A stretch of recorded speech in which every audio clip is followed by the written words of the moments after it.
kind of cocky when I first started. I was like, you know what?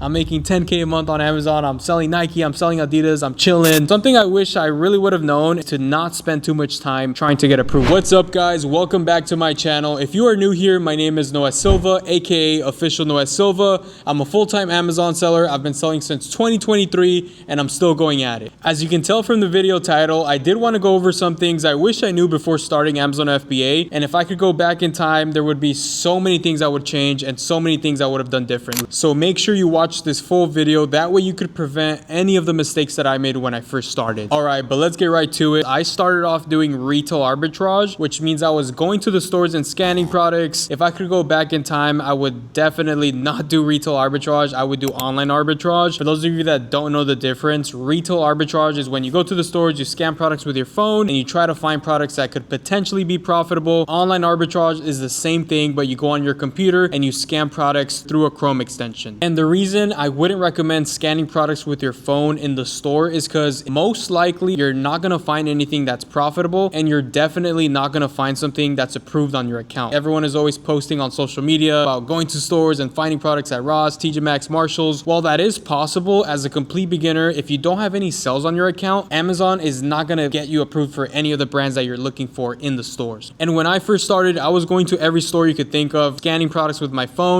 Sometimes I would spend 1 to 2 hours per store, and a lot of the times I would be coming empty-handed, or if I did find something, most likely was not profitable. Not to mention the gas that you have to spend driving to the store. And for a lot of people, if you do work a 9 to 5, it probably doesn't make sense to spend 2 to 3 hours at a store to potentially not find anything. Open up your computer, you put up the Chrome extension, the SellerAmp Chrome extension, which is a software that I recommend. And then basically the software will let you know everything. I'll let you know if you're approved. I'll let you know if it's profitable. That way you'll know right away if you should even make the purchase in the first place, instead of spending hours at a store, like I said before, where you could potentially find nothing. And that leads me to my next point, which is something I really do wish someone would have told me before starting Amazon FBA: spending too much time trying to get approved for brands. When I first started as a complete beginner, I was under the assumption that I needed to submit an invoice to get approved for brands. But what I didn't know is that Amazon does not care if you're submitting them an invoice if you don't have any sales on your account. And that's one of the things that I spent so much time on the first 2 months selling on Amazon, which honestly held me back a lot, because I was just hoping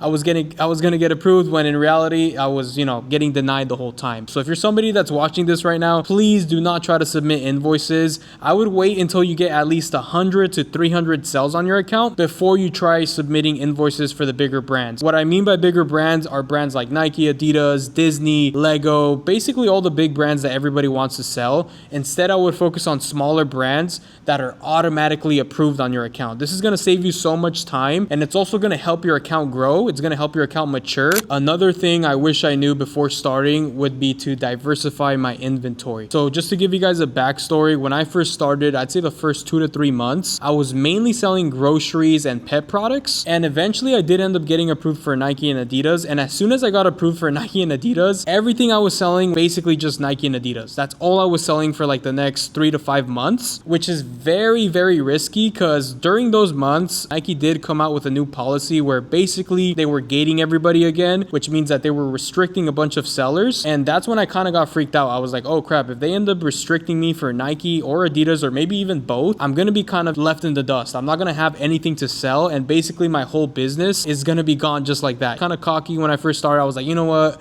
I'm making 10K a month on Amazon. I'm selling Nike. I'm selling Adidas. I'm chilling. It was very scary. I remember I was in a trip. I was in New York, and I remember I checked my phone, and one of my friends was like, hey bro, they just gated me on Nike. I can't sell any of my inventory. And that's when I freaked out. I literally went to my phone and I checked my inventory, and luckily for me, nothing had happened. But that was kind of a reality check. If they stop my account, I'm done for. So that's why I kind of thought about it, and I was like, you know what? I can't just rely on 2 brands. I got to make sure I focus on other brands like beauty products, pet supplies, groceries, books, toys. That's when I really started to diversify my inventory. That way, if one of the brands that I'm selling ends up going down, I'm still going to have a bunch of other products to sell. So that's one of the big things. Like I said, definitely do not just stick to one brand, and do not just stick to one niche. The next thing I want to mention is the whole process of getting either a course, a mentorship, or maybe some sort of community to help you out. So when I first started, I was honestly just doing all of this on my own. I didn't have a mentor. I didn't have any courses, nothing like that. It wasn't until after my second to 3rd month month of me doing this when I decided to start investing into courses, ebooks, discords. And if I'm being completely honest, a lot of those things I didn't really learn much. It wasn't until I did get a mentor, and then that mentor was somebody who helped me basically scale my business. He's the one that taught me how to open up an LLC properly, how to apply for business credit, essentially hire employees so I could take it from, 10K per month to 20, 30, 40, even 50K per month at that time. If you are somebody who's just starting out, doesn't have any money, if you're kind of just pinching by, penny pinching,